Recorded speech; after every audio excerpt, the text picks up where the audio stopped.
Good morning, everyone. Thank you, Dr. Bharadwaj, for the very kind introduction. I'm very happy to have Professor Jawahar here with us. Anybody who's following the field of computer vision, I don't need to introduce Professor Jawahar to you. He's currently the Dean R&D and Amazon Chair Professor with IIIT Hyderabad, where he leads a group focusing on AI, computer vision, and machine learning. He's a fellow of INA and IAPR, and last year he was also the recipient of the ACM India Outstanding Contribution to Computing Education Award. His research interests lies in problems that overlap with vision, ML, and multimedia, and has significantly published in different areas, including document image processing, audio-visual processing, and multimedia retrieval. His recent interest also lies in applications in road safety, assistive technologies, healthcare, cultural heritage, and entertainment. This is something that you can find on the web also, but something I wanted to mention that Professor Jawahar's research group that he has been running at IIIT Hyderabad for more than 2 decades now, nearly 2 decades now. It's one of the most prolific research groups in computer vision that is running in the country. This produced wonderful researchers, undergraduates, masters, and PhDs. And we are very thankful to have 2 of them here with us also, Dr. Anand and Dr. Yashasvi. They are products of his lab and looking for more, right? So with that, without further ado, I would like to invite Professor Jawahar on stage for the presentation. And I would like to invite Professor Tiwari to please welcome him by giving the bouquet.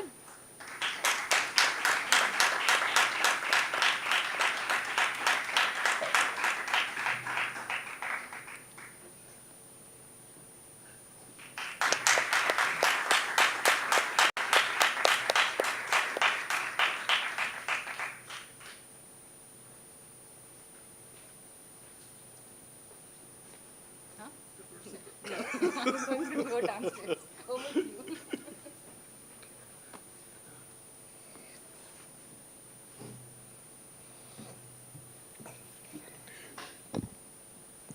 Thank you for the kind introduction and far more inviting me to be here on this occasion. So when I was invited to this event, I was not sure what is a audience and what may be an appropriate message or talk here. So I thought one point I want to emphasize is, given that the audience or the people who are attending, listening is a young, new generation of researchers, well, we are all the exiting phase of researchers. Yeah, so the new generation of researchers, we would like to, so we want to know how you look at research, or how you look at technology, how you look at academics, and what we should do is a message in some form. So one way to look at, we all worry about, say, the example that I'm taking here today is that of well-known example which we all complain every day about, the accidents, the situation of our transportation, traffic jam, to delays, to inefficiencies, to carbon footprints, to I don't know what all you want to think of in this situation. Everywhere we complain this sort of problem. But what do you do for that? Other than complaining. What can you do? When that question comes, we all say that, look, that is not my worry.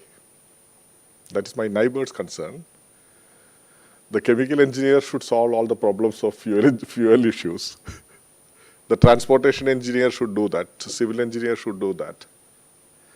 The government should do that. I should only train deep learning models. Or, so we look at very compartmentalized way in this space. And also we don't look at problem. We look at gaps. I see a paper there. It tells me a gap. It tells me a gap and I want to fill that gap. Filling gap is a research. It doesn't matter whether the gap is worth or not. There's a gap, I can fill it. See, what you can do is not what you should do. What you should do is what is worth doing. Just because I can shout doesn't mean I should shout, isn't it? So this is very, very important to look at. So we look at this as, so as a result, now some people say, oh yeah, I want to really contribute to improving the education, improving the agriculture. Of course, you can go and do farming yourself and contribute to it, no doubt about it. But if you want to look at from a technology point of view or based on our training that we have, so we don't see very often what we can do. So the problem is, we are all this is a big problem, agriculture. There's a big problem in the educational space, or there's a big problem, healthcare, transportation, but I have nothing to do there. Or I don't know what do I do, because I am a student here, or I am a faculty member here, I am a researcher here. My job is to do certain type of research and make my living, and I'll keep on complaining.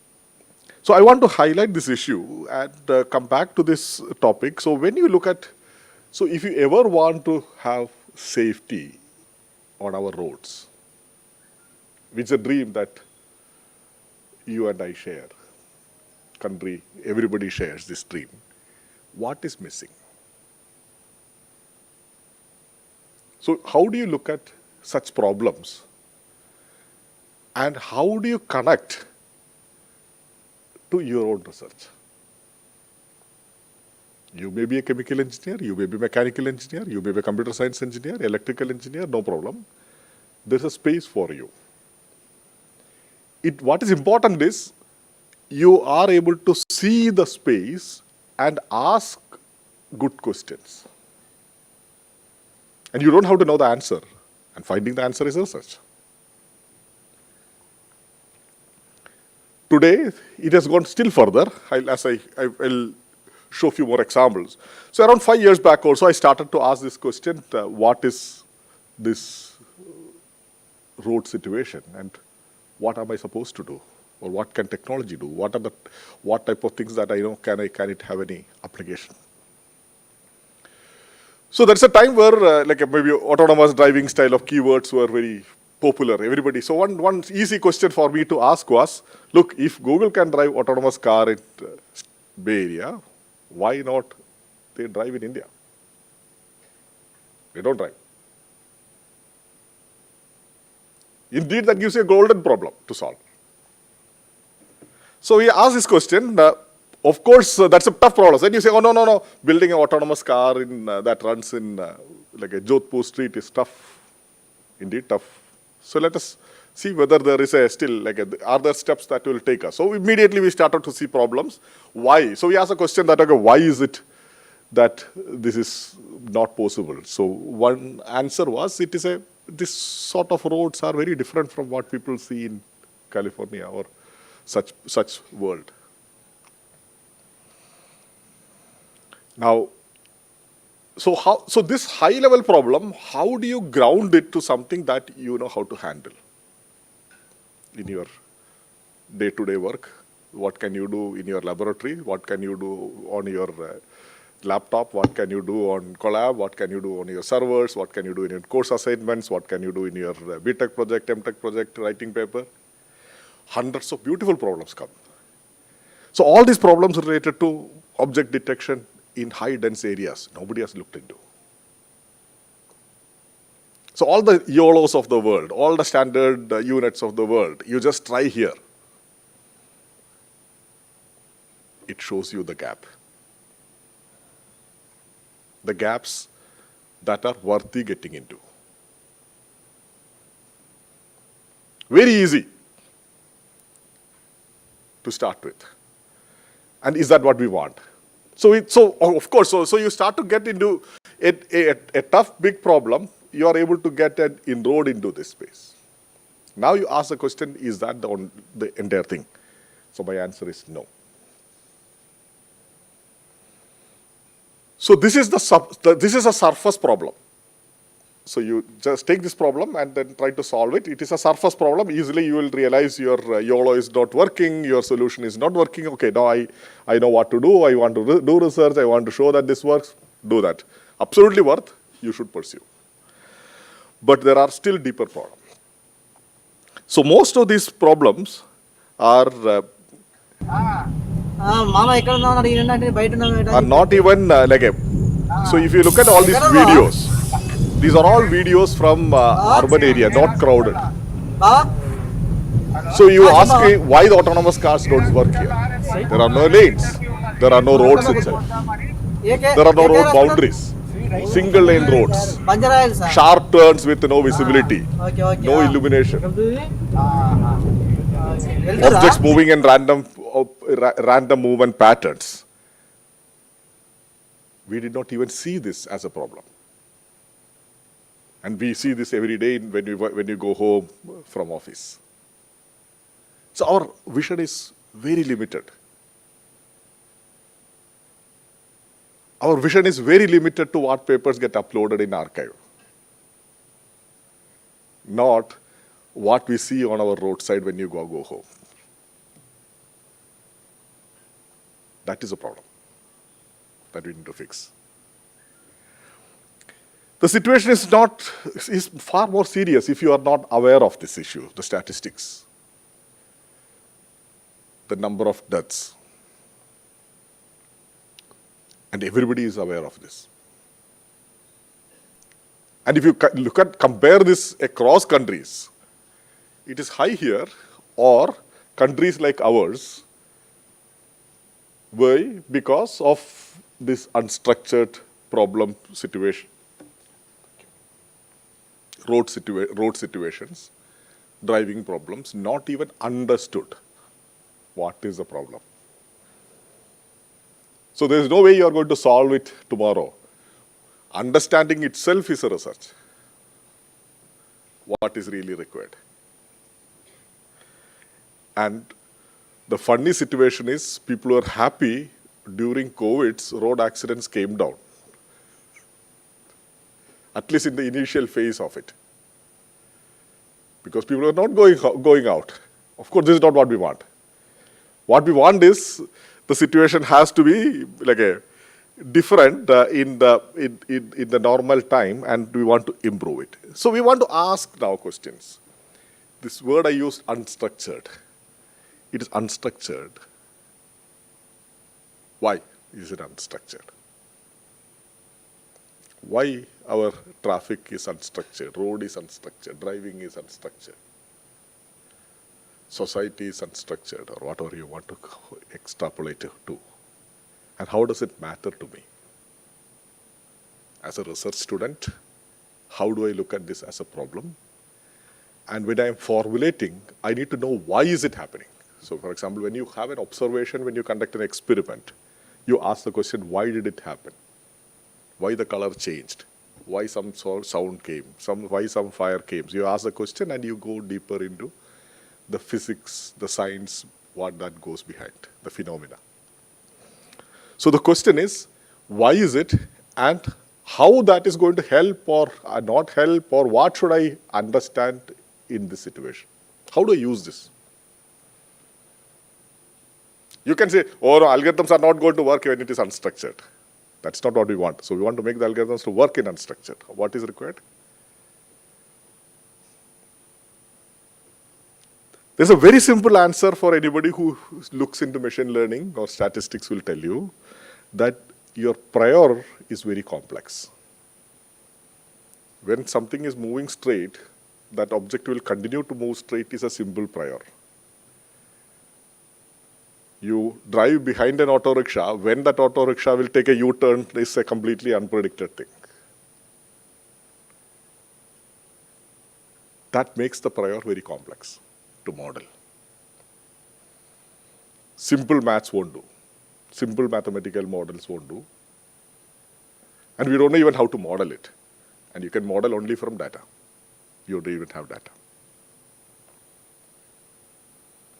So if you're able to model such complex phenomena in some appropriate form, which I don't know how to do, maybe you will do it, but then there is a hope that we can use this prior in our standard inference algorithms, planning algorithms, and many places.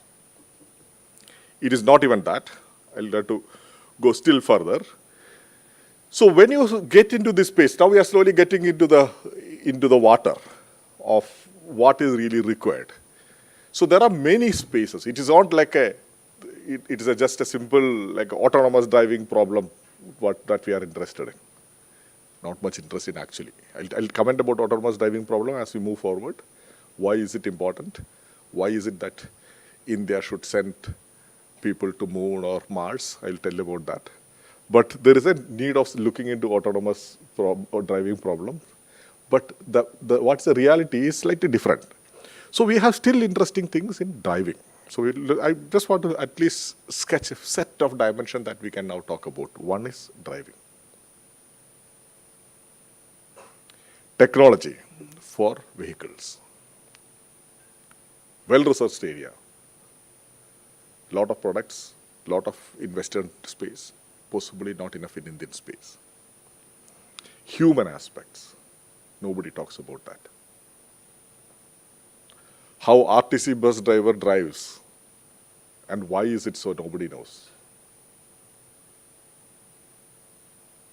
How the BMW driver drives, we don't know. We all know, but we have not modeled why that is happening so. Is it the problem with the BMW car and RTC bus? No. It is a human. Why some people walk certain way on the road or cross in certain way, we don't know. We have not modeled. Infrastructure, something that is super important in a poor country like ours. How can we improve our infrastructure without money? A big question to ask. So what is the question? I'll give an answer. I'll not do that problem and throw this, plant this point in your mind. So do you know how do we improve our infrastructure without spending money? How can technology help that? Did you ever see that happening? Infrastructure is people say, oh, big road, crores and crores of rupees required to build roads, buildings, widening. Something that happened in our eyes, in front of our eyes last few years. So what is improving? Improving the efficiency. I'll give you an example of what happened, the thing that we all use, say Google Maps. What did Google Map do? You want to travel from place X to place Y. It gives you a route. If you did not have, you would have taken the same route like everybody and get into traffic jam. And suddenly the Google Maps gave you a new opportunity of traveling through new routes. So people complain about, ever since people started to use Google Maps, a lot of taxis go in front of my house, otherwise it was an empty road. So the effective resource utilization, it has changed. The existing infrastructure is effectively getting utilized with the help of technology. So if you look at this sort of problems today, they all get formulated in the form of machine learning, AI, or whatever you call today. And what is the essence of it? The essence is usually, we talked about the challenge of modeling complex prior. We talked about how do we use technology to improve the infrastructure. So you ask a question, how do we model this problem using today's formulations, the complex nonlinear models to use for this? You need data.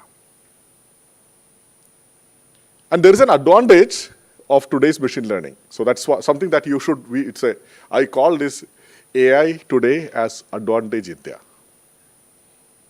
Why? There is a very smart thing today you should appreciate. Like AI, I hope the people who do this AI research in this room won't treat it as an insult. What you do is you just take a deep learning model, you just change your data, you get your new paper. Okay, so what happens, like if you have a solution that works elsewhere in the world, adapting to a new situation is much easy. You just change the data. And today people are still becoming smart, saying, with less data, can I do this adaptation? That is a more academically challenging question. But it's an advantage. So it is an advantage of a data-driven solution. You can build solutions, you can rapidly prototype solutions if you have access to the data. You don't have to solve every problem for every situation yourself. You can easily reuse solutions available elsewhere, just like code. Now, so as I was mentioning, like when we started, we were looking at where do we get into this space. So the first thing that we thought is, okay, now what the easy way to start is, can we create data set and see what is the issue? Of course, data set helped in knowing a lot about what is the limitation of it. I'll just show you the.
So we saw that what the crux of the story, if you want to simplify this entire story, is what you need is only people who know how to do Photoshop.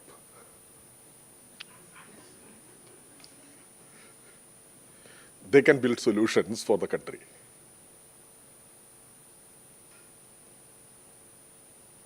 But today, appreciate, I sometimes simplify, oversimplify things, but appreciate today the space like creating the appropriate data sets is a heavy research problem today. Like it requires a very different skill from solving equations or coding. So it is not a Photoshop issue. And of course, doing that, so this was around, say, the 3 year back when we were releasing this data set. We did not know where we are heading for, but a lot of interesting things happened. So one of the things that just got released very recent months, so this is a slightly old picture, is now a platform which anybody can use it. So not just dataset as a public resource. Can we have, if you want to build an autonomous car today, or if you want to build a road safety solution today,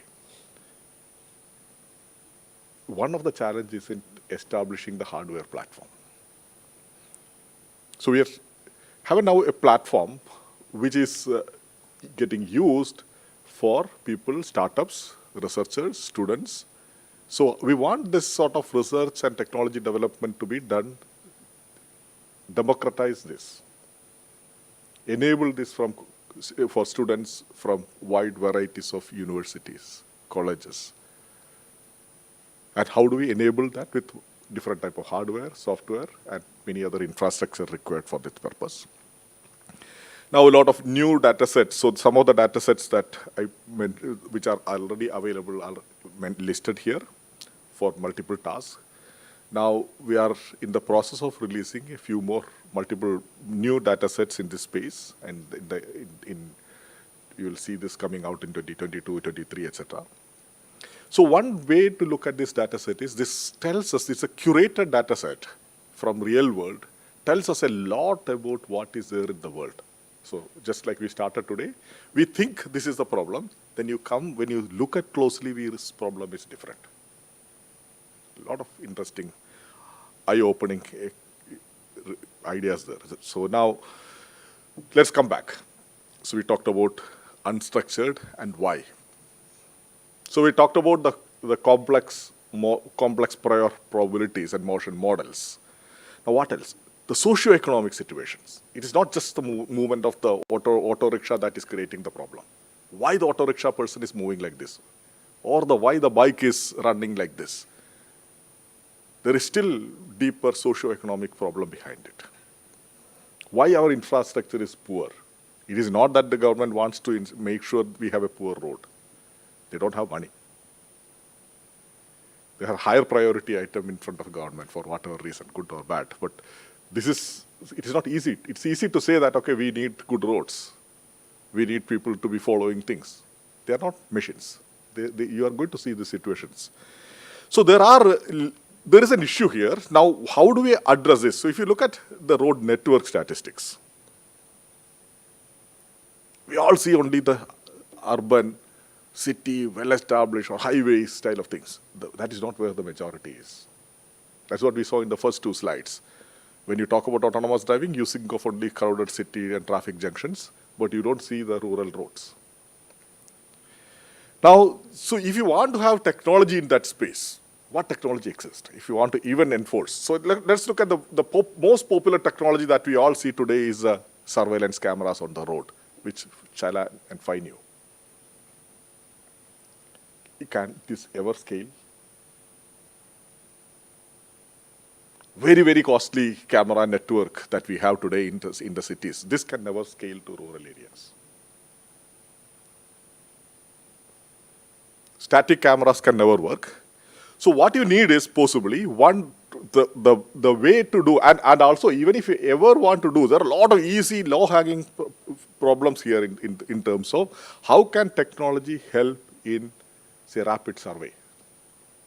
So I was reading somewhere about, like, say, for example, like when a road gets constructed, to release it, to survey it, to verify it, to make the payment, the evaluation itself it takes a lot of time.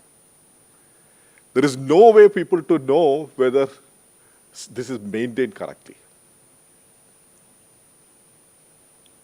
So the road from here to the city, or the railway station, if you want to look at it and see whether how many, say for example, let's take a very simple problem. How many street lights are functioning? How will you do today? You ask a set of people to go and count it. That's the only solution that we have.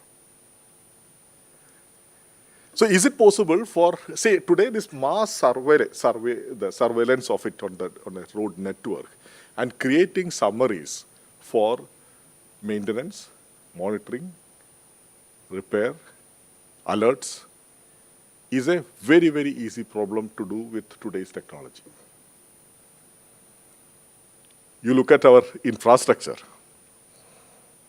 You have road signs. Are they visible? When it rains, all the trees come. They're rusted. These are all course assignment problem today, isn't it?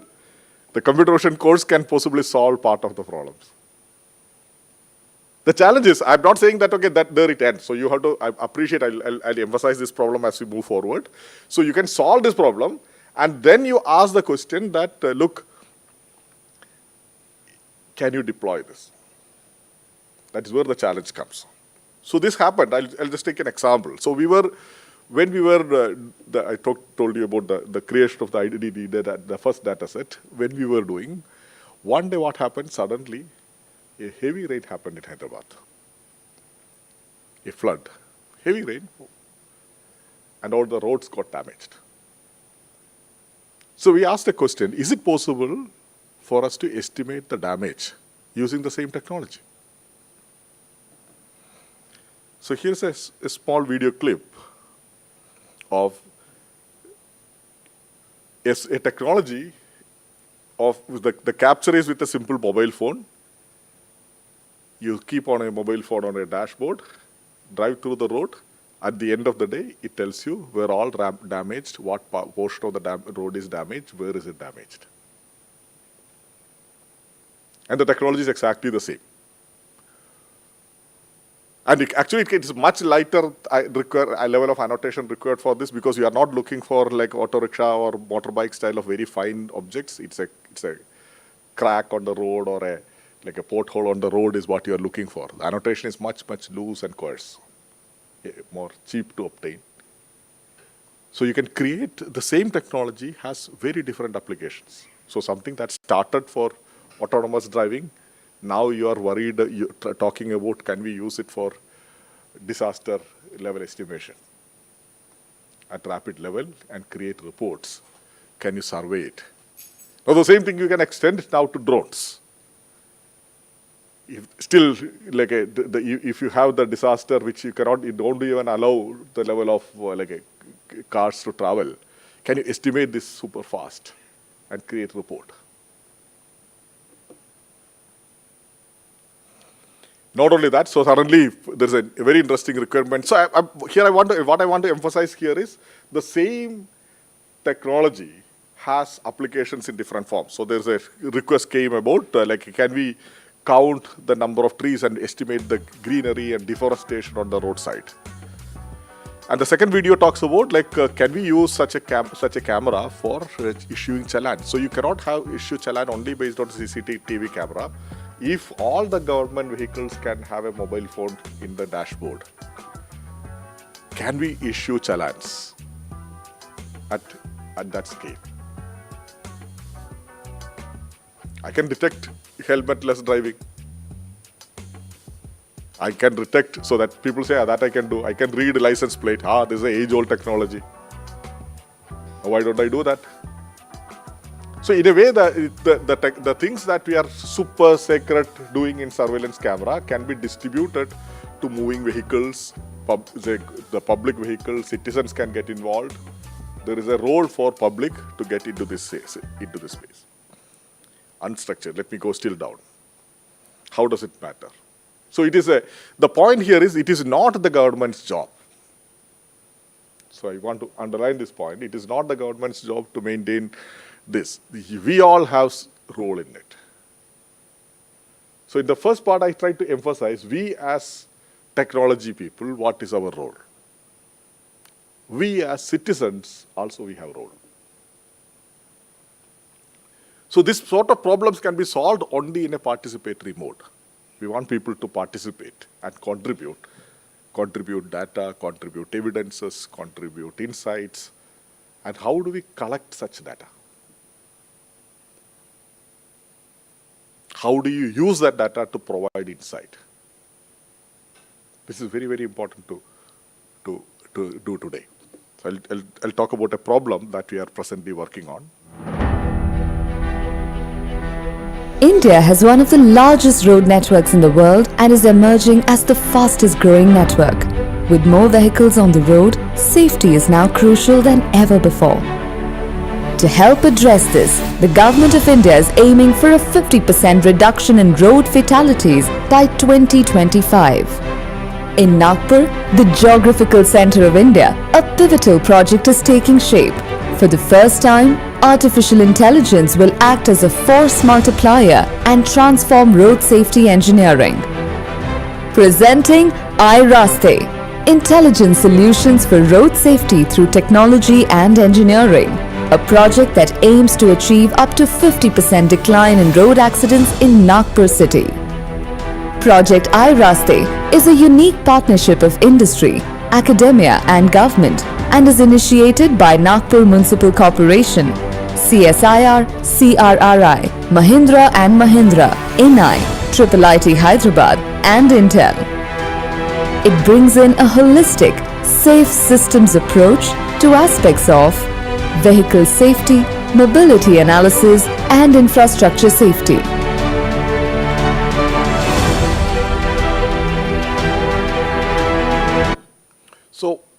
So this sort of situation, so it looks like this is an ongoing project. The first phase is over, nearly a year now, running this project in Nagpur.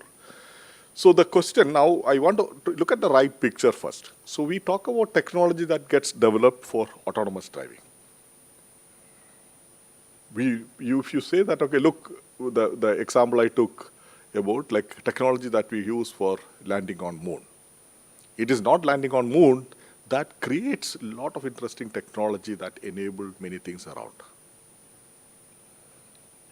Similarly, the research on autonomous driving actually had influenced a lot on ADAS, or the driver assistance systems. Now the next question to ask is, how will driver assistance systems help in road safety, other than vehicle safety? I have some, and this is also a costly device. An autonomous car may be very costly. ADAS device is also costly. But can you use their insight from it? So what a very, very simple idea here that is getting tried. If you look at, can you alert, can you say set up this sort of devices on a fleet of buses or vehicles or cars or whatever it is, and collect the data about what is really happening there. So there are a lot of alerts. So if you go down this sort of devices, it has a lot of interesting signals in terms of potential collisions and drifts and locations and many other parameters of the motion and surrounding is getting captured. If we ever harvest this, you start to see interesting patterns. Some of them are expected patterns, for example, at what time of the day, what week you have more traffic, less traffic, what happens, etc. But when you try to map this into the geography, you realize that alerts are in certain areas. Repeated collision alerts are coming in certain part of the city, which means there is a problem there. The data can mine and tell you what all require attention.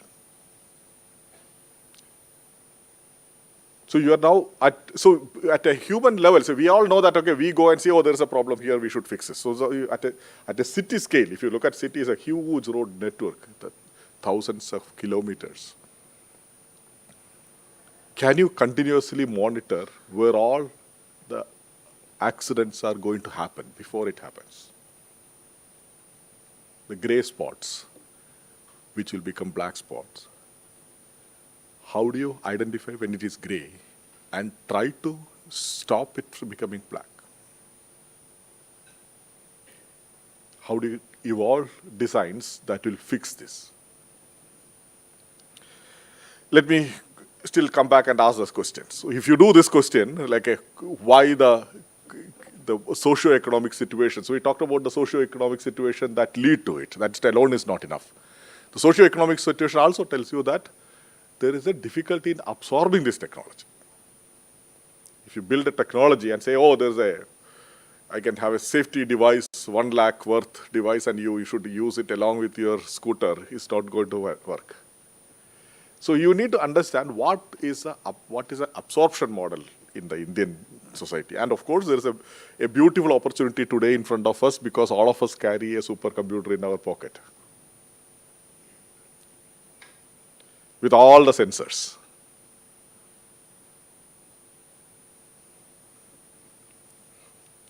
So you can design a number of things in this space now. So for example, such a device could understand where am I looking, what am I doing, how attentive I am. And our problems are far different elsewhere, I can tell you. So a good example I'll tell you is the text on the road. We keep text on the road to distract the driver. Isn't it? All our politicians and movies want board on the why? To distract. Then only you will read. There it starts. By design, we want to do that. And and as a result, when I'm driving, I'm also reading. Most of the time, I'm reading, and I'm also worried about how the other guy is driving than what I do.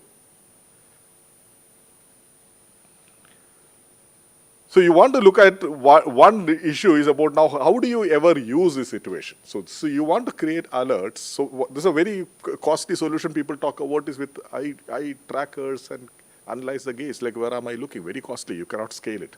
So what we are trying to see is it possible, since your phones have a beautiful thing, it has camera on both sides. Can it tell where are you looking? And there is an old lady trying to cross the road, at least it should tell, oh, no, look at here, not at the board.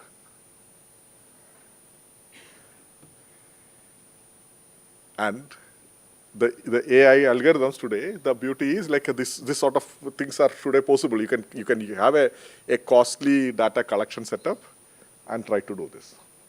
So we thought that is what we will do first. Then we suddenly realized costly things it's risky. If you try to do this data collection on the road, people will say you, oh, your graduate students are now like learning the distracted driving. So try to create a very simple setup in the lab mimicking this situation to build the first prototype. Now we are trying to calibrate with a real eye tracker. So we have first solution was captured with a synthetic data or by mimicking the real driving data, because you can project a driving situation and people get into a simulated driving. And using that, you can build a prototype. And now we are trying to calibrate that with the real driver gaze itself. Of course, we are not still, that's the driver gaze is something that, another thing that is coming up. So I'm not sure what type of surprises we will see. Is it like driver gaze is different across ages or genders or regions? We don't know today. Maybe we'll find out something soon. So where the people are looking. Is it possible to do this sort of compute on the phone itself today? Because they are not super heavy compute, which may be affordable. Okay. Now, I showed you a set of examples of where the technology could look into. So as I started, so when you look at a problem like this, we always think that these are all big problems. There is no space for us. And I had shown you a number of easy places where starting from a course project to a BTech project to a PhD thesis can come out of it. Now, and of course, that has connection to the society around, the reality, the needs, social needs. Now, what are the problem areas that we can focus as we move forward?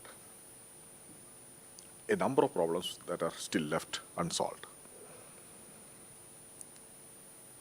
The left one, ADAS, is possibly the easiest of the lot. So I'm sure if I ask you this question, all of you will say autonomous driving and ADAS, etc., are the keywords that are going to come. So I'm not super excited about that. They're easy answers. What about vehicle health monitoring? Nobody does. You have to legalize after how many years you want to throw away or re-registration of the vehicle. Traffic violations.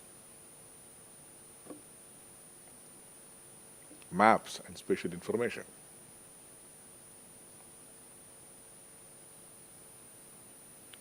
Road surfaces, road lanes, junctions, signs, signals, visibility and maintenance. See, let me ask you a question on what is a problem on the road sign? Huh? Yes, occlusion. People call this as an occlusion. So you're occluded. So road sign detection, reliable road sign detection, reliable road sign reading is a very, very important problem. Can I tell you one more tougher problem to solve? So you see, so this is an easy problem that everybody will see. What is a problem that people don't see? Missing road sign. Your YOLO is not going to detect missing road sign. Isn't it? So that's a key problem. There could be a school sign here and it is missing. The one that is existing, you can read. The one that is rusted, you can say. The one that is partially visible, you may do. But a school sign that is missing is what is important to detect. Those are the deep problems to solve.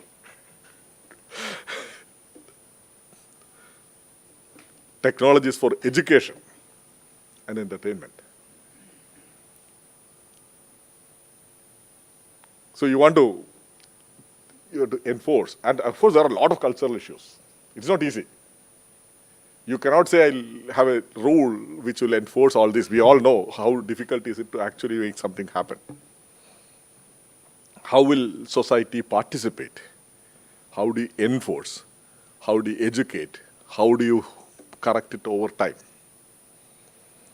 See, we always say that, okay, no, it is not possible. You know, if you look at the changes that might have happened over the last many years, you can easily see a lot of things have changed. For good or bad, so there's a systematic change always. Say, for example, like a few years back, the indicators were not possibly available, or I'm not sure how many of you had seen driven in that era where there was no indicator. So a lot of safety things like a driving belt. Even now I see most of maybe the professional drivers don't want belt because they can drive without belt. But people like us, we feel like driving with a belt, isn't it? It just became natural today. It was not the case maybe 15 years back or 20 years back. So things are systematically changing. You don't have to lose hope. It is changed and it is going to change. So, but we need to create right mechanisms for that system, enables a systematic change without too much implication, too much intrusion into the system. There are missing pieces like two-wheelers. We did not even talk about two-wheeler today. And if you look at on Indian roads, if you ever want to talk about road safety and vehicles, you have to talk about two-wheelers and three-wheelers. And Google in Bay Area is not going to talk about that. Only we have to do. Of course, the language, culture, cost, whatnot. Okay, thank you. I'll end by summarizing. So a lot of things for us to do, a lot of interesting opportunities ahead of us. If you want to make deep impact into this space, there are technology problems, social problems, implementation problems, a lot of practical issues in taking that technology to finally make it available to the society, to the users, participants. How will this happen? We need to understand. So data, algorithms, and applications, they all will have to come together. Yes. And they have to work with governments, vehicle manufacturers, vehicle owners, citizens, startups, big industries, small industries, to everybody has to get involved. That's where we will ever have something that is changing or making our roads safer, and we properly we becoming largely efficient, safe society and vehicles. Thank you. I'll end here. I'll be happy.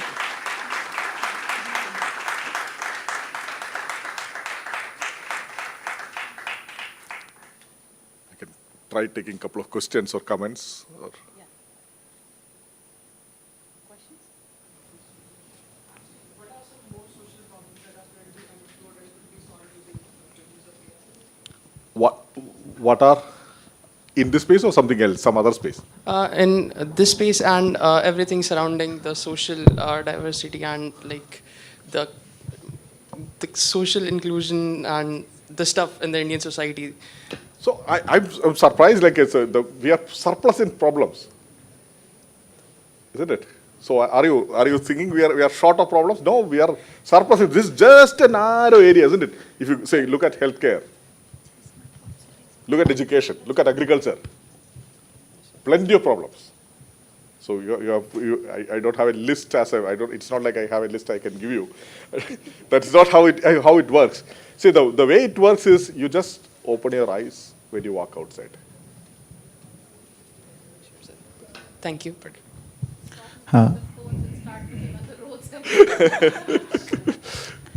Yeah, thank you, sir, for a wonderful talk. My question is that I can see that you use the images for the driver attentions in the vehicle, how much he is attentive. So how we can use the like sensors, different physiological or vehicle telematics. So how much that will be effective? So in India, if you want on the ground, if it has to be effective, the cost is a problem. How do you do this low cost, and how do you do with less intrusion? So the moment if you want to connect things to the head, etc., there's a practical issue. Yeah, like recently we have so many wearable devices like Yes. wrist watches or like. Yes, yes. So that will be add-on in that. It can be. So if you look at you are still assuming the driver or the participant to get involved there. But today, very soon, what can happen is when the car gets sold, it can have internal cameras, and you can sign some legal contract. It will take you and it will create an alert. So it is easy to implement that way. Maybe the world will go that way, is what I'm guessing at this moment. Okay. So other than this physiological sensor, there are like vehicle telematics or fleet telematics which collect the like vehicle data like ADAS, advanced ADAS systems. So which collect like acceleration or speed or GPS. Yes. And 6 axis movement of the vehicle. Yes. So that can be effective in that. Absolutely. So that's what I showed you. It may not be for the attention. For some other task, I had shown you how that is going to help you in identifying the potential areas where the accidents could happen tomorrow. Okay. Thank you, sir.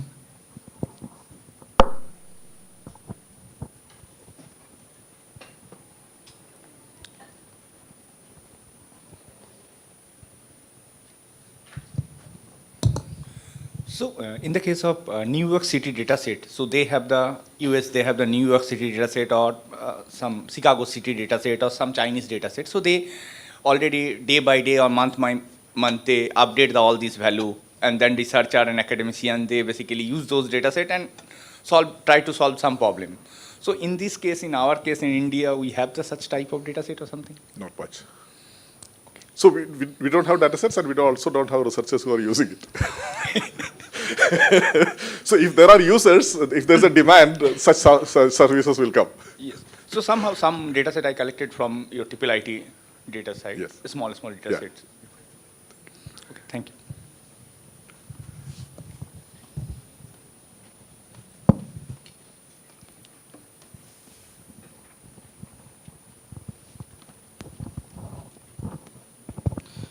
So while setting up the hardware, for making up the data set for traffic, so there were multiple sensors that were associated, like the GPS and like other things. So with different sensors, they do have different latencies and different throughputs. So how synchronization did happen while creating up the data set? Okay, so it depends on what data set. So this was much simpler because the data that you saw possibly had only camera. But otherwise, they are all synchronized. And the type of data set that you saw were more like frames.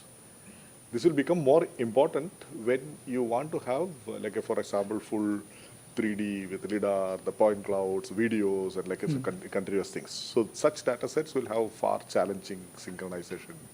Because depending upon the visibility as well, we have to account different sensors as well, like different spectrums as well. Because visibility was. See, remember the synchronization is usually within the car. Out external things won't come. People do synchronize with an appropriate flow. Okay, thanks. Hello, sir. Yes, sir. Yeah. So another question is sir, what challenges you faced while collecting these data sets? Like we are also trying to collect the vehicle telemetry and physiological data set in Jodhpur city. So what are the challenges in that? So first of all, getting the students go out of the AC room to the road itself is a challenge. They will say, why am I doing this? So it is not there are practical challenges, and maybe you need permissions. Maybe when you get the data, so usually when you are creating a data set, there is a limited view that most people keep, that I'm creating a data set for my research. In today's AI, the way people talk about is the data sets are fueling research or driving research. Which means when you are creating a data set, you have to ask a question, how will this data set be relevant 10 years from now? Okay, most of the time what happened, I'm solving a problem, I don't have data, I'm going to collect the data. So that is for you. So can you collect data set for others? So this is a very important question, generally good to ask. Just like when you do research, you ask a question. Why am I writing this paper? Is it for me to get a PhD or is it for the world? Okay. So if you say it is only for me, then there is a, of course not bad, but there is a view. And if you say, yes, I'm doing research for the larger community, larger world, so there are others who are going to use my. So data set, that is very, very important. If you are ever working on data set, you have to think of how will this data set be useful for others, and how will this data set be useful for solving problems which you are not able to see today. If you are able to see everything, I know there are 5 things that I can do all of them with this, then you are possibly very limited visibility you have. So good data sets are which get new, like just a good music or something like you get new experience every time when you use it. After 2 years, you see that can be useful for something else. And new applications come, new annotations come, all of them can come on top of it. Thank you, sir. Sir, you mentioned that like you are done with the phase 1 of the project. So could you elaborate more about what you have done in the first phase and like how many phases are yet to come? And are you focusing mostly on the data set initially, or there are other things? Oh, okay. So generally, like when you talk about phases, etc., this is not like we all researchers, we never think that problems will ever get solved. So phases will never end. That's one part. Second, like when I mentioned, this was what we demonstrated or here I showed was the first data set that came. Now a number of new data sets are like extensions and additional things are coming up now. So I showed you some of them as a different type of data sets and implications here, but I did not say whether they are publicly available, all of them today. So now, like if you ever want to build solutions, so for example, a good example is two-wheeler data set. We don't have. So many such data sets are coming, and it is not data set. Now you also need solutions. You also need to open up problems, because if you don't open up problems, like people will not get into. So because the problem that we want to solve in India, say for example, if you want to work on how this data set can be useful for infrastructure, maintenance, like to many other auditing, to many other applications. So these are the type of problems that we want to open up. And then come with practical solutions and see how do we work with the government, NGOs, startups, and deploy this. Of course, along with that, write papers, get degrees, make our own living too.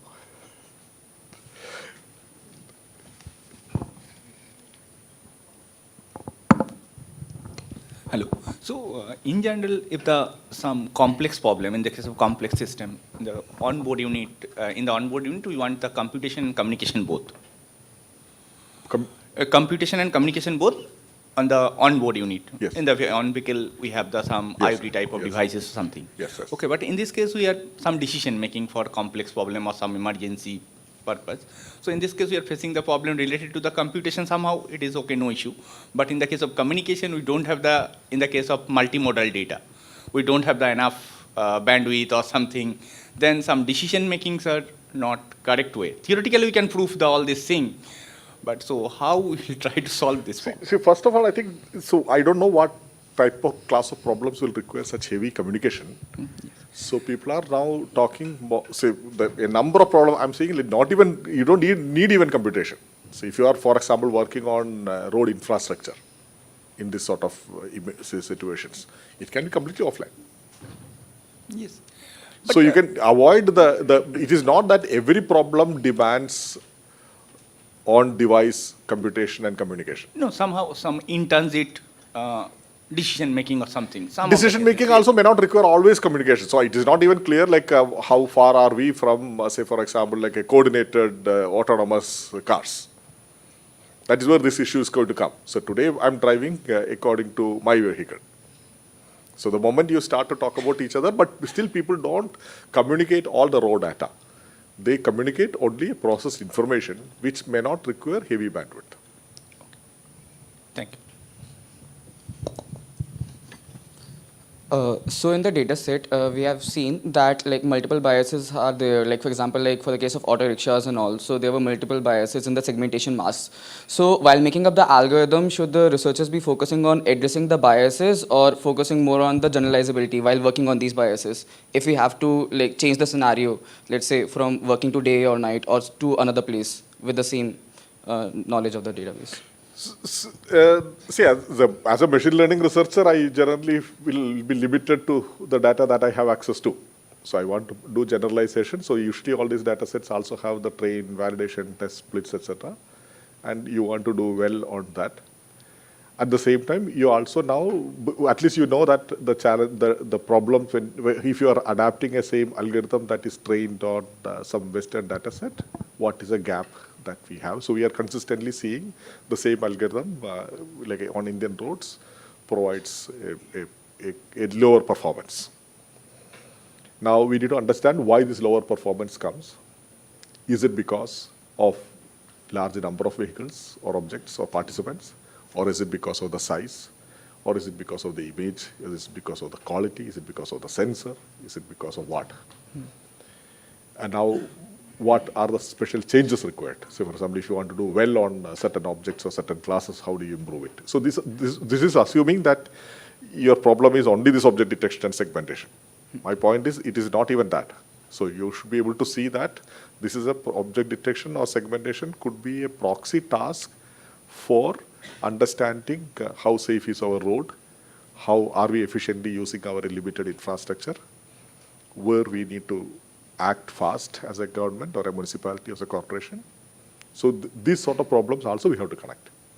Don't look at problems as only like, am I getting 1% better MAP than my previous paper? That is not the only thing that we need to look at.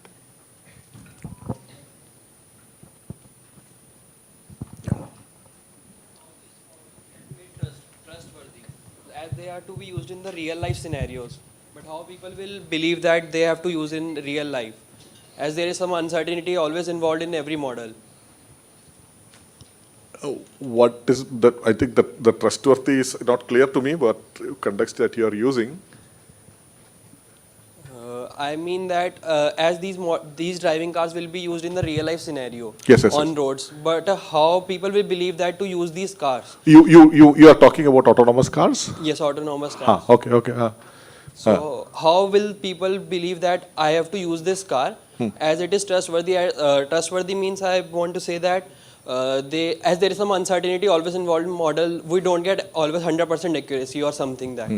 So maybe this model can hit a person but is in that real life scenario also. But how people will believe in that cars use that? Is a driver that you saw in the auto rickshaw yesterday, is that person trustworthy? But Yes or no? No or yes? no. No. Okay. So there's an uncertainty? Yes. Okay. So is the situation worse or better with autonomous or the algorithms? We can say, but if this is the same problem, then why? Okay, so the question is like, this is a standard question that people talk about. AI algorithms are not 100% accurate. So are humans. So at least we should realize where we are starting, where with what we are comparing with. That's very important to look at it. And today we need to look at from a different angle that lead to. So it may not be provably correct algorithm for object detection or line change detection or warnings or alerts, but is it on an average improving the existing situation? That is why today people are not really talking about just autonomous car. As I mentioned, like these algorithms are contributing. It is not replacing humans. So you should not be thinking always these AI algorithms are designed for replacing humans. For example, if you have medical diagnostic algorithms, they are not going to replace doctors. That is not the objective to start with. That is going to address the scarcity of doctors. That is going to address or alert doctors when they make mistakes, or that is going to help doctors to make more reliable decisions rather than replacing the doctor. As you said that we will be using mobile phones for alerting the drivers or for autonomous navigation. So, sir, all of us have different kinds of mobile phones, and it will have different kind of camera. It will have different resolution of frame rate. So, will this thing affect our resolution, our solution? So usually no, because if you look at all of us may have different cameras but same apps run on all our phones. Right.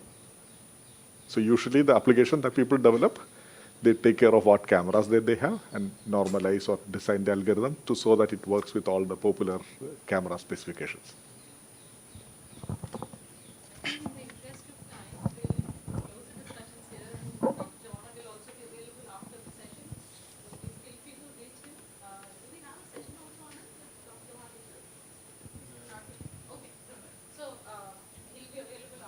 Sure, sure, sure.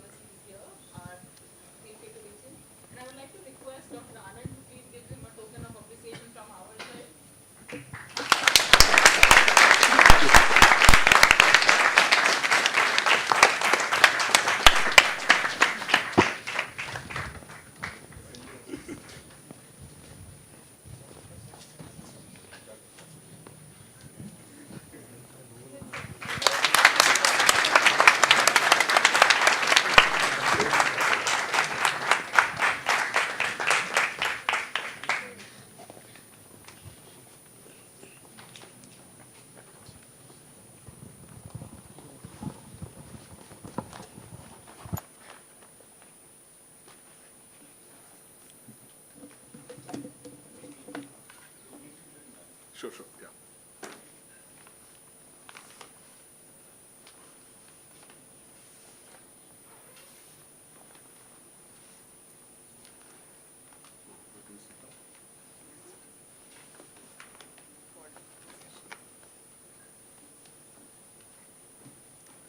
So thank you so much, Professor Jawahar, for that very interesting talk, and which I hope it has inspired many of you to take up newer challenges, newer problems, which will be more helpful to the country itself.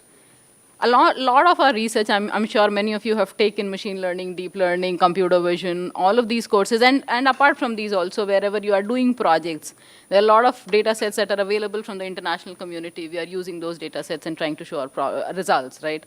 So I think it's high time, it's good time that we start creating our own large-scale data sets, put forward it to the community, let them now solve our problems. We will solve, but let's get them also to solve our problems, create challenges, put forward data sets like Dr. Jawahar's team is doing right now. So thank you so much for that. And we'll start with the next session of technical presentations. Like Dr. Bharadwaj earlier told us in the beginning of the session, we have 5 oral presentations in this session. So I would like to call upon the first speaker, Kuldeep Singh, and the title of the talk is A Holistic Approach Towards Detection, Tracking, and Recognition of Face. Oh, he's not present? Okay, so we don't have the first speaker. Let's move on to the second one. It's Abhiram, and the title of the presentation is Retrieval-Based Visual Question Answering. So, Abhiram.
Hello, I hope I'm audible. Yeah, good morning everyone. So myself Abhirama Subramaniam. So I'm a PhD scholar in Department of CSC. So I work under the supervision of Dr. Anand Mishra. So today I'm gonna talk about our ongoing work, retrieval based visual question answering. So starting with, so generally to put in perspective, so text based question answering. So question answering was initially started in the textual domain. So where we have a context, where we have a context of a paragraph, a textual paragraph, and where we have a question, and we need to answer this question based on the context. So we need to come up with a model that tries to answer the question from this context. So moving ahead, so researchers have come up with a much more advanced version of that, so visual question answering, right, to put in a real world perspective. So here the context is replaced with an image. So earlier it was text, now it was replaced with an image, and we have a same question again. Now we need to answer this question from the image. But these things are generally far from a practical scenario. For example, verb search. Suppose we are searching something or verb, so we have more number of images or more context to generate the answer from. So towards this end,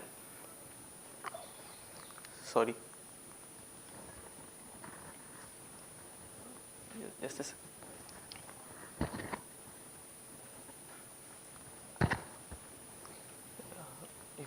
If the internet is started, I can directly use my slides to present. There is some material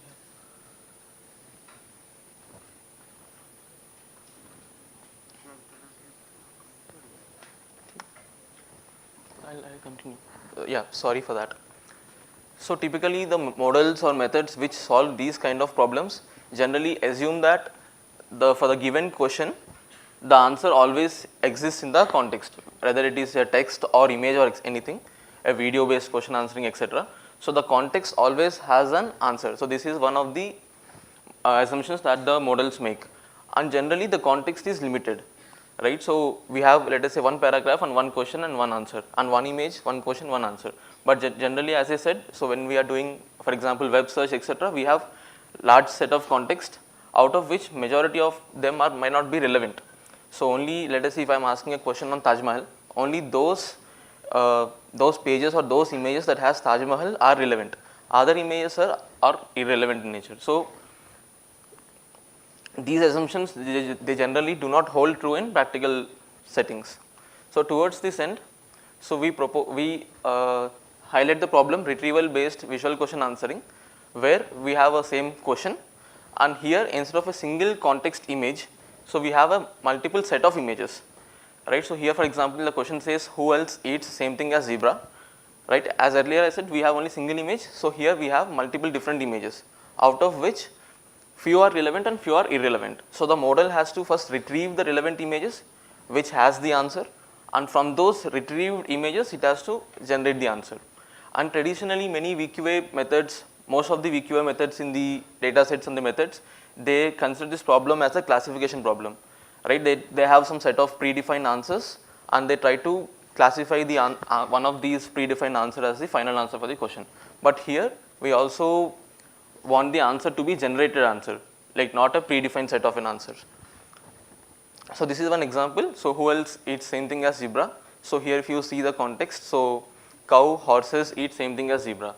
So here there are common activity eating is happening, but there are people eating multiple different things. The model has to disambiguate between all these instances. Similarly, if you look at the different example, does sunflower and daffodil flower have shared the same color?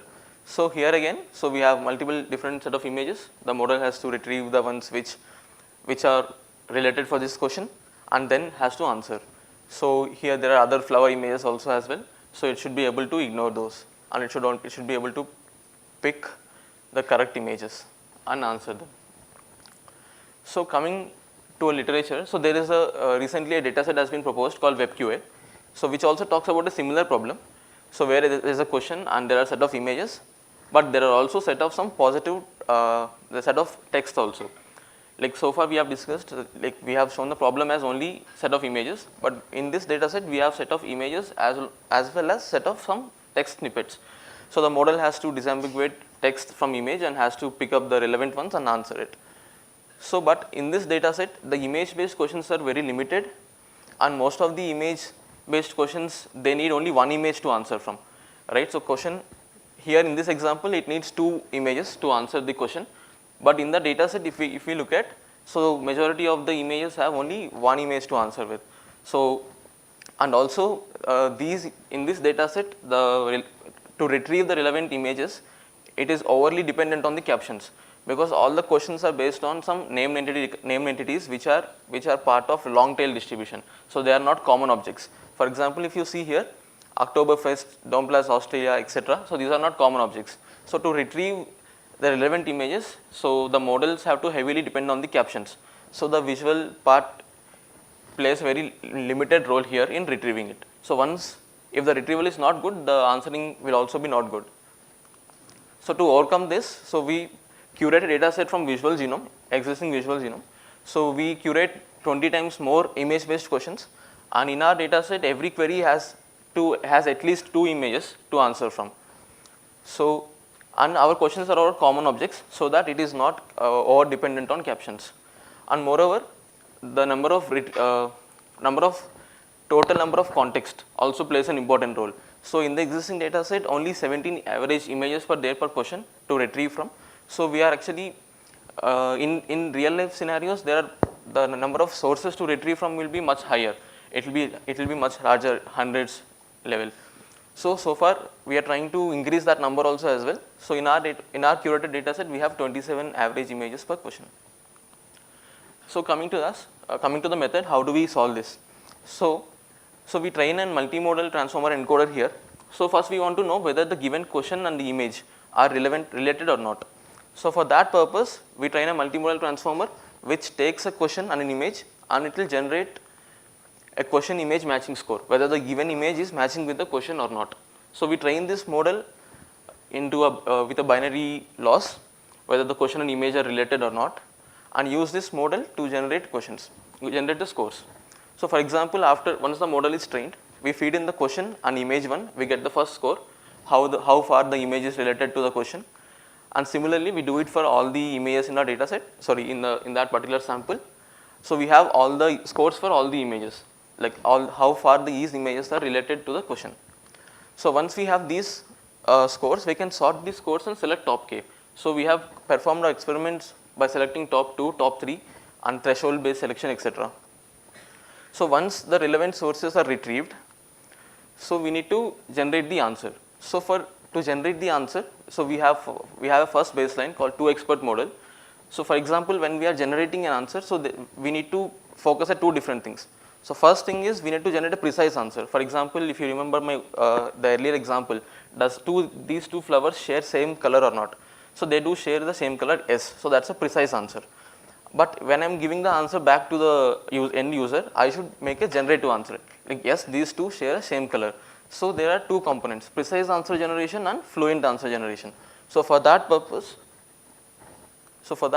we have a 2-expert model, accuracy expert and fluency expert. So, this model we use as a baseline. So, accuracy expert takes the question category, images, generates the precise answer, and fluency expert takes the question and the precise answer and generates the final natural language answer. So, our accuracy expert is as follows. It is an encoder decoder structure again. So, encoder separately takes the question and the image, and the decoder will try to decode the precise answer. And our fluency expert is BART. So, the precise answer given by this accuracy expert is fed as an input to a fluency expert along with the question to generate the final answer. So, this we are actually benchmarking using this model, because here the accuracy expert will focus only on generating the precise answer. And we have separate accuracy expert for different type of questions. So, we have multiple different type of questions, yes, no based questions, choosing questions, color based questions, shape based questions, etc. So, for every different question category, we have different accuracy expert, so that we want to know how far the model is able to perform as an upper bound. So, coming to our final joint model. So, earlier we have seen we are doing 2 separate things. So, we are first generating a precise answer and then generating a fluent answer, and we have separate models for each different question categories. So, these are not feasible in a real life thing. So in real life thing, we need a joint model. So in joint model, what happens is we have a simple encoder decoder structure. So the encoder takes the whole context that is retrieved. So for example, here the question, who else eats the same thing as zebra, right? So we have all the images that are retrieved from our model. So we feed the entire input together, and we don't have the concept of accuracy model or fluent model. We directly feed in the whole context along with the question, and we use a decoder to decode the answer, the complete answer. So here we have some, we perform the results on both WebQA and our own dataset. So on WebQA, here are the results for our retrieval. So our retrieval method is able to outperform the baseline in the original dataset paper. And on question answering, so we have shown results on each separate category. So we have yes, no based category, choose category, etc. Multiple different question categories. So here if you see, the orange one is our final joint model, and the middle one in the middle is the upper bound for each and every question category. Why am I calling this as an upper bound is so that in that accuracy expert is independent for every different category. It is not a joint model.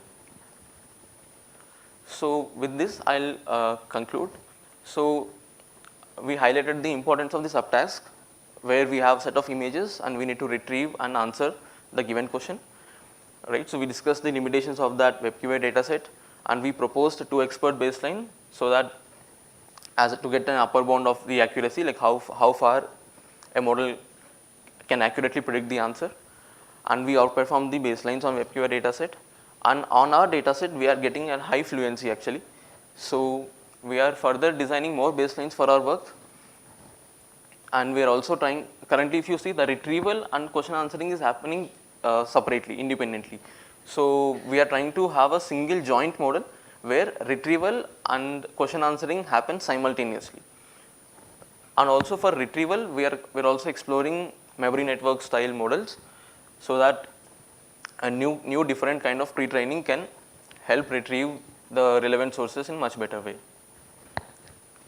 Thank you.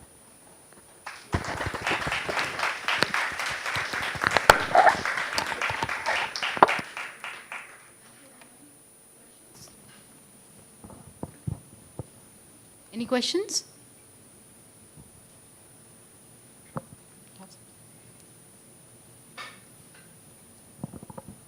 So this sort of method, if the data set size or number of images increase, will this sort of retrieval based method get adversely affected? Yes, sir. It will be affected. It will be affected when the more number of. So there are 2 types of actually the effects that might happen. First thing is more number of images which are irrelevant.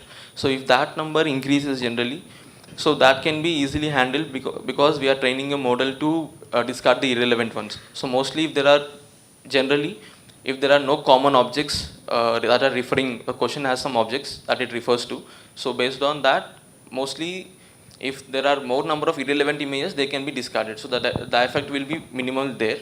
But if a question is there and the answer is to be generated from more images, for example, here in our case, let us say we have 30 images, and out of which 3 images are relevant.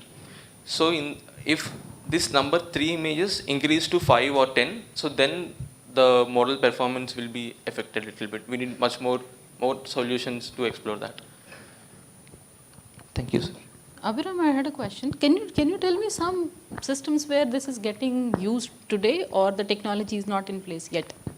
Actually, image-based search, generally they try to identify the text, and then they first retrieve, and from those they generally show. For example, Google search, etc.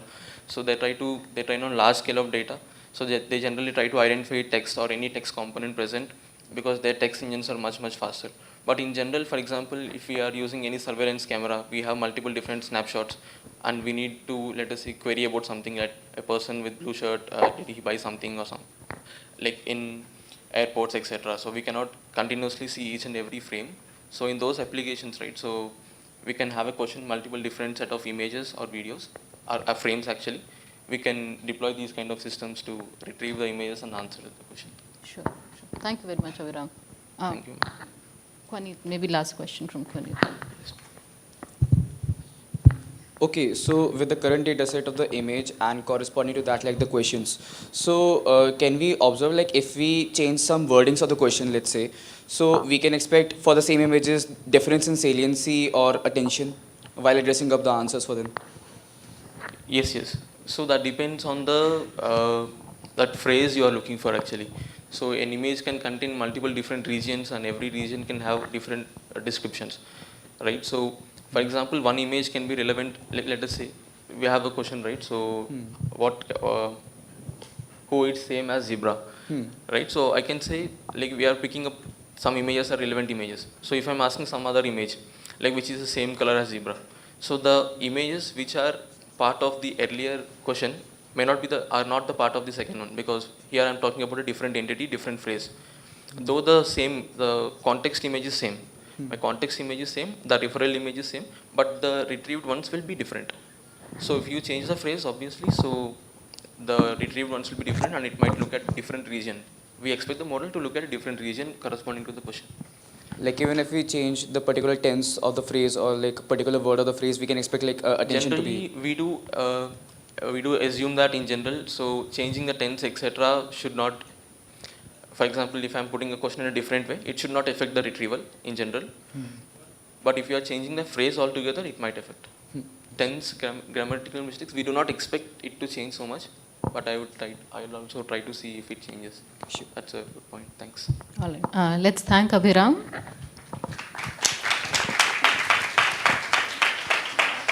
Then the next presentation is by Gautam Kumar and Shashi Prakash.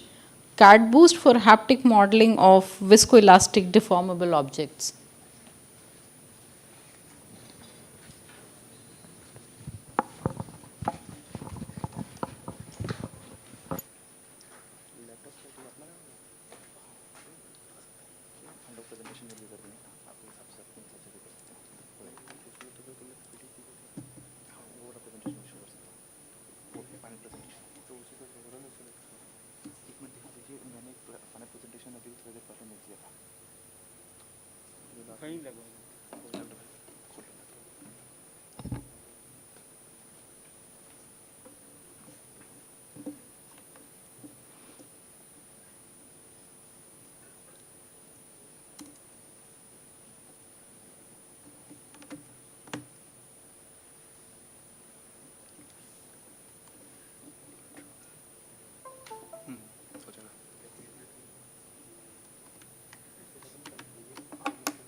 So hello everyone.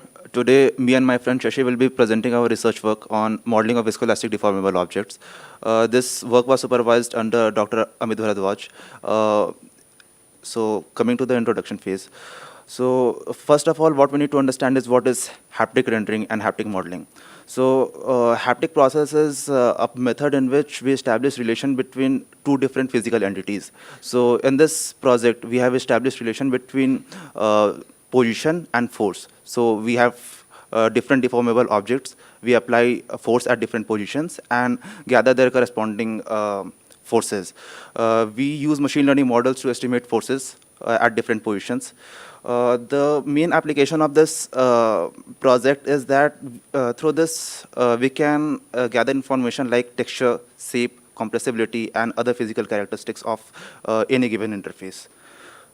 The main motivation of doing this project was the existing technology which is used for modeling of deformable objects is very time-taking and less accurate. So we thought of designing a technique which takes lesser time and gets trained in a quicker way and also gives more accurate results. The existing technique uses random forest and radial basis function methods, and we came up with our new approach which not only reduces the root mean square error but also gets trained in far more lesser time. Now Shashi will be explaining you the data acquisition part. Thank you, Gautam. Now let's talk about data collection part. Here you can see this is a phantom device, and now you have two parallel surfaces, and on each parallel surfaces you are taking a sensor. So the force and displacement measurements are taken by automated probing of deformable objects, and here you are using normal interactions on the surface. So basically for one object we have 72 contact location point, and for each contact location point we have 117 interaction point, and you have divided out of these 117 interaction point into three deformation amplitude. First 39 have high deformation amplitude, middle one have middle amplitude, and the last one have low deformation amplitude. And out of these 39 signals, you are divided into three angular frequencies. Similarly, first 13 for high frequencies, and next 13 for medium, and for another last for low. And you have also, out of these 13 signals, you have divided this into phase shift according phase varying from 0 to 2 pi, and with the difference of pi by 6. So basically you are getting a huge data set, so you have to do a feature reduction technique. So you have out of these 170 signals, you are considering some point for training and some point for testing. So in deformation amplitude, we are considering first 39 and last 39 for training, and middle one for testing. In indentation frequency, you are basically choosing according to frequency. In first 39, you are choosing the first 13 and last 13 for training, and another set also you are doing same. So you are getting 78 for training and 39 for testing. In phase, you are basically choosing you have sets of 13 signal. So basically you are choosing odd number phase shifts. So we have in odd number phase shift as the phase is changing from 0 to 2 pi with the difference of pi by 6. So you are considering the 7 phase from this for testing and 6 for training. So by this way you have 9 sets, so you have 63 sets for training and 54 sets for testing, and mixed you are considering for indentation, deformation, or end phase, all the three. And so basically you are for deformation you choose then first 39 and last 39 comes, and for indentation you have to only consider first 13 and last 13, and for phase you have to 7. So basically you are get only 28 point for training and the rest for testing. Now here, as the data set is very large, so you are employing feature based learning to reduce our data set or redundant samples. So basically here you can see our force signal you have divided into 11 Fourier coefficients, and our input signals are also very large. So you are characterized by four parameters. First is phase, second is angular frequency, third is phase shift, and fourth is loads. So basically you are progressively training on first coefficient. Let's take out 39 signals. So basically you are considering 39 into 1 signal for our output vector, and rest 39 into 4 input vector, and progressively training our radial basis functions, and you are getting some important point from that. And again you are also considering next Fourier coefficient, and you are employing progressively. So you are getting some important point from here. Now when you get these important points, so you have to choose some centers for RBF. So basically you are employing again RBF, and you are getting some important point from this point. So basically out of these, RBF choose some important center and train our model and get the result. So our data set becomes very less. So for random sampling, basically you have to take care of both two things, RMS error and training time. So basically when you are increasing sampling percentage, our training time got increases, but when you are also you can see from the plot that after some point of sampling you are getting no much difference of RMSE error. So basically you are taking 10% for training. So this is the optimal point for sampling point. Now here you can see our two existing model uses RBF with feature based learning and random forest with random sampling. Now you are taking Catboost with random sampling with some position, velocity and filter velocity as input vector and output vector as force. Now Gautam will take about implementation part. Thank you, Shashi. So coming to the implementation part, we use different machine learning models such as gradient boosting, linear regression, AdaBoost, XGBoost, support vector machines. However, these models lacked in some stage or the other. Either they were taking more training time or they were not performing as good as the other state-of-the-art models. We then came to a model which is Catboost, which was getting trained in lower time as well as giving better performance than the other state-of-the-art models. So coming to the description of Catboost model, it is made up of two terms, cat and boost. So cat means categorical and boost means boosting. Boosting is an ensemble technique in which we use sequence of decision trees in which one decision tree is trained and the other decision trees are trained sequentially to each other. Like the output of initial decision trees are fed as input to the second decision tree, and this process is continued.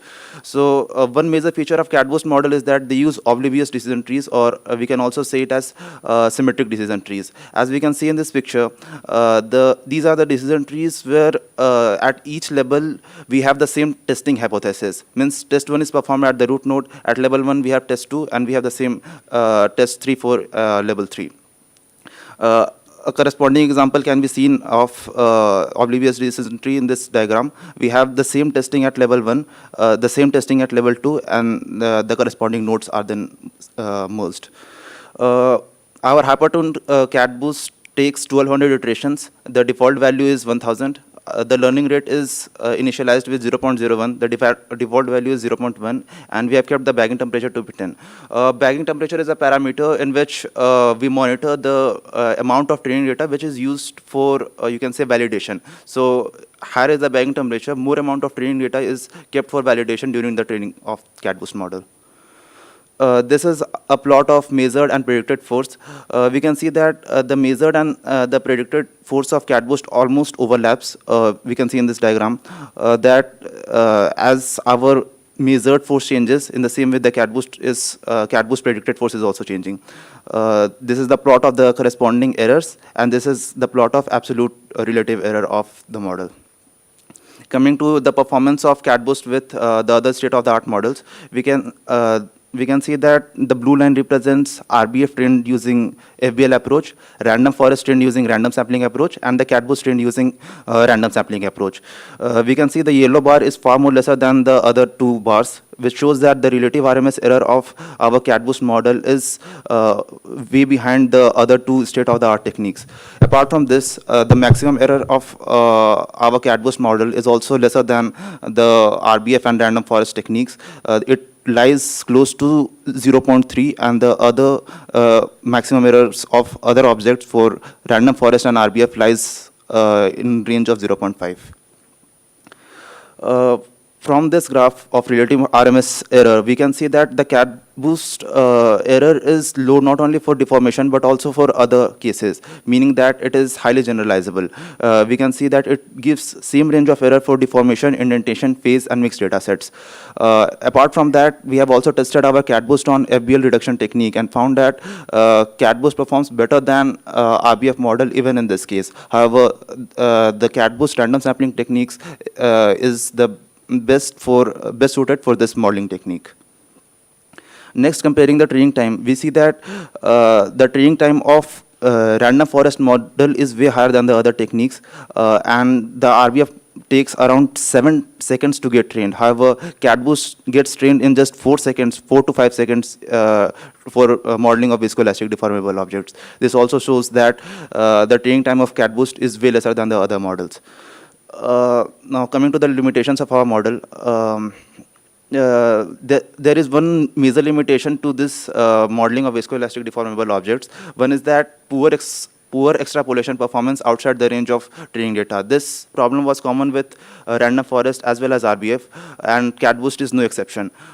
We faced the same problem of poor extrapolation, means if the training data comes from outside the range of, if a testing data comes from which is outside the range of training data, the model fails to extrapolate in a better way.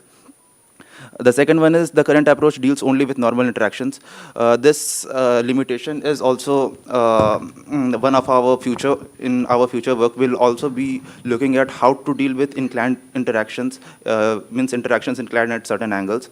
Apart from that, we would also test the performance of our Catboost modeling approach for haptic rendering, which is not done yet. To conclude, I would like to say that we successfully outperformed the random forest and RVF method. We performed different sampling techniques like random sampling and FBL approach. We also found that the Catboost training time is way lower than the other training times of state-of-the-art models, and hence we can successfully say that we outperform the state-of-the-art models. Thank you. Thank you, guys. Questions? So just to clarify, Catboost is a model you guys have proposed, right? Sounds good. Sounds good. So, like in the particular presentation, you have accounted the random forest, Catboost, and radial basis function. So, what's the motivation behind using the tree-based models? Like, because for like efficient computation, like statistical constraints might have also been used to model up some equations and all. But like, what's the motivation behind using tree-based models? One major motivation about using Catboost was that the Catboost use symmetric trees. So what happens in that is once a single iteration is completed, we can compute the training time of this model for subsequent iterations. Like we can easily compute its training time for 1200 iterations because it uses symmetric trees. Secondly, we not only use tree-based models, we also explored other models, but they were not performing well. So we needed to shift to a tree-based model which performs better on this case. So for a problem like this, is the training time or testing time important? Training time and testing time is a secondary outcome, you can say. The primary outcome is reduction of RMSE error, which I showed in the graph. Okay. All right. Let's thank Gautam and Shashi. Okay, thank you, ma'am. The next speaker is Kriti, and the title is Material Identification and Interrelationship Between Different Sensing Modalities.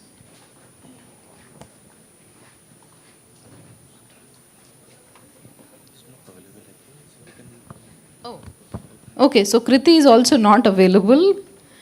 So we are down to the last speaker, Yogesh Kumar, few short referring relationships in videos.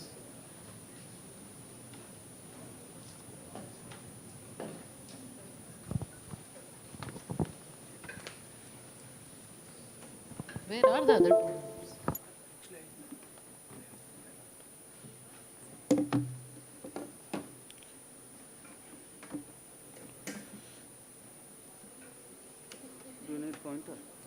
No, I will. No, actually, I can print from here also. Yeah, it's visual.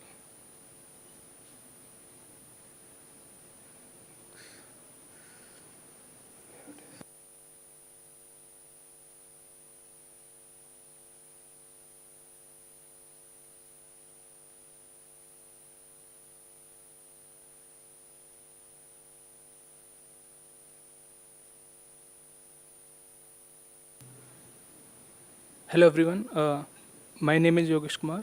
I'm a PhD scholar in CSE department, IIT Jodhpur. And this is my ongoing work titled Few Short Referring Relationship in Videos. And this work is supervised by Dr. Anand Misra. So basically, a visual relationship is defined as a triplet: a subject, predicate, object. For example, person ride bicycle. Here, person is the subject, bicycle object, and these person and bicycle is related via this predicate ride. So coming to our task, so given this query visual relationship and associated video, the expected output should be the localization of this subject, that is the person, and bicycle object, which is connected with this predicate. So as we can see in these frames, we have localization of person and bicycle, and that is connected via predicate. That is the person is riding bicycle in each of the frame. So coming to the motivation, like why we need this task. So first application can be the disambiguation. So consider this frame. In this frame, we have a category that is the person, and it has multiple instances of it. And if we want to localize this person only and want to perform any downstream task on it, then we can give this query a person kicking ball, and we can get the localization of this person here. Similarly, if we want to localize this person, we can give this query as input, the person guarding goal, and we can get this localization of this person. And this second application of this work can be in applying safety measures. So this is our main goal. We are doing this this work. And like consider this frame, and in this frame there are some critical visual relationships, such as person wearing helmet, and we want these kind of relationship to be true whenever a person appear in this frame. So so given this relationship, we can like localize every instance of person which is wearing helmet. And if there is any person in this frame which is not wearing or holding this relationship, we can flag it out as a safety concern. Like in addition to these application, this work also supports high-level tasks such as like video captioning and video question answering. So there are some challenges to this work. Like this is not like a simple localization. We have to model this problem as a conditional localization. Like this person we have to localize with respect to this ball. And coming to the next challenges, like this challenge is from the videos, like they have dynamic nature. So if we see these two frames, these has subject and object that has same visual features, but they are in different visual relationship. Like in this first frame, the relationship is a person riding bicycle, but in this second frame is a person get off bicycle. So model have the visual features is same, but model have to still like differentiate that these are two different predicates or relationship.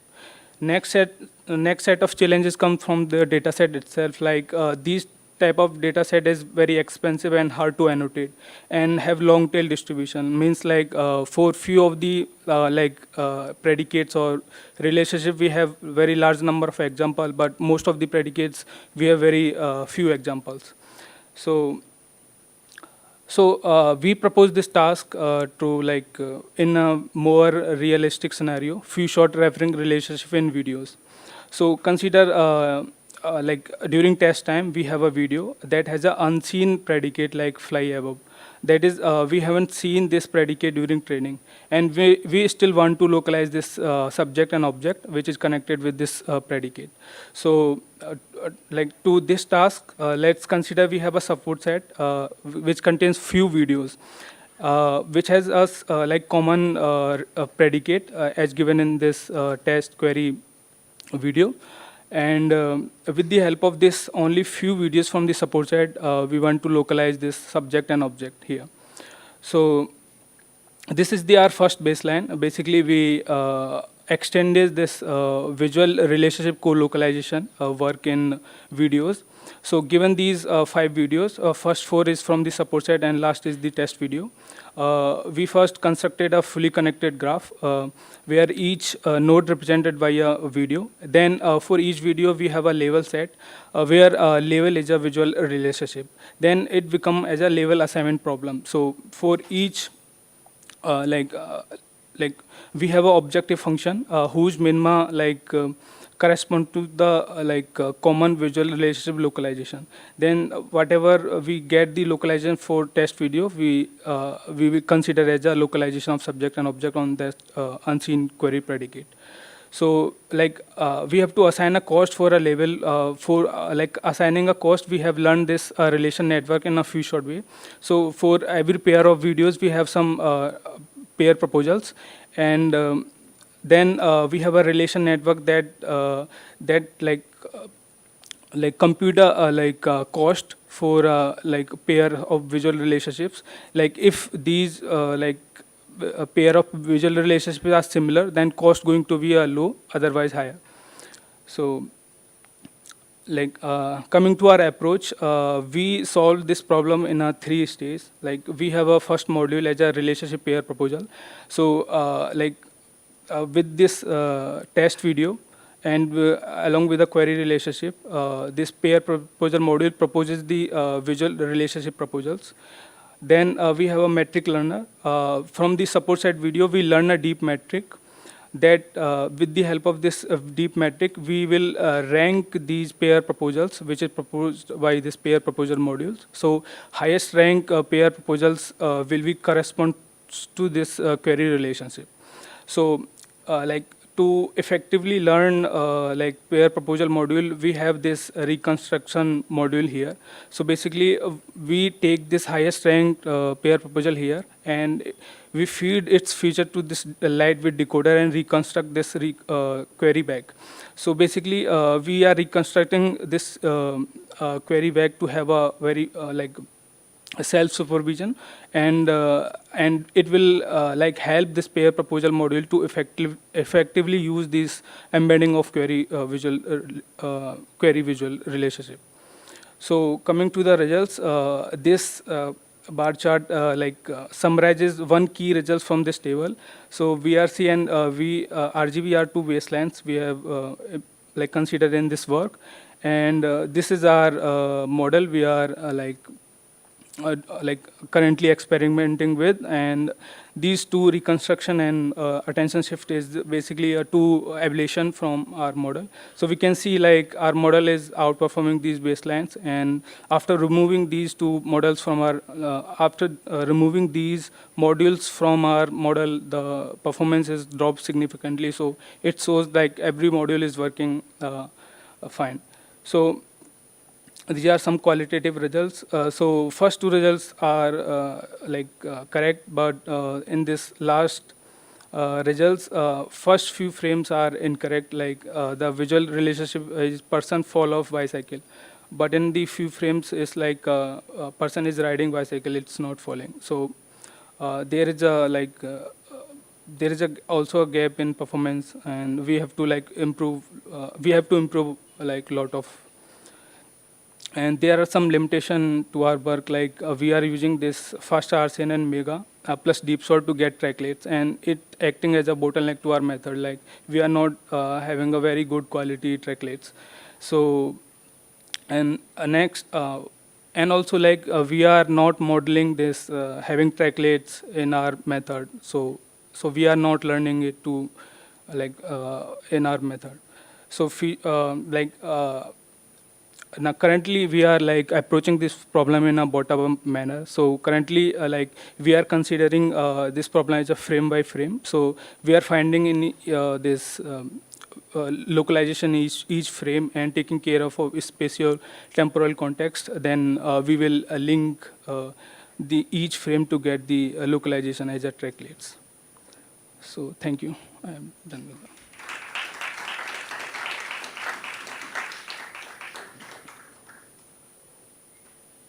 Questions?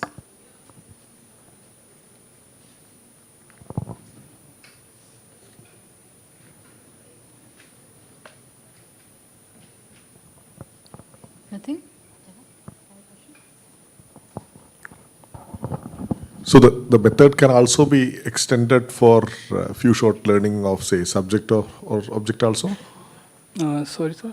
So the subject also can have few short examples here, isn't it? Situations. The same method will seamlessly extend? Yeah, so we don't have any assumption about object and subject. Like subject and object might be seen during training. So Yeah, but the same method will apply Yeah. for subject also. Yeah, There's yeah. nothing specific here. Okay, good. Yeah.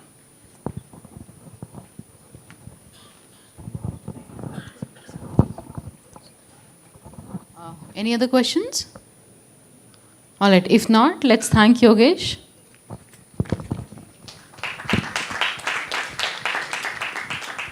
This brings us to the end of this session. Thank you everyone for participating and listening. What is next, Amit? Posters are outside. Posters are outside. Please go and visit the posters. Thank you.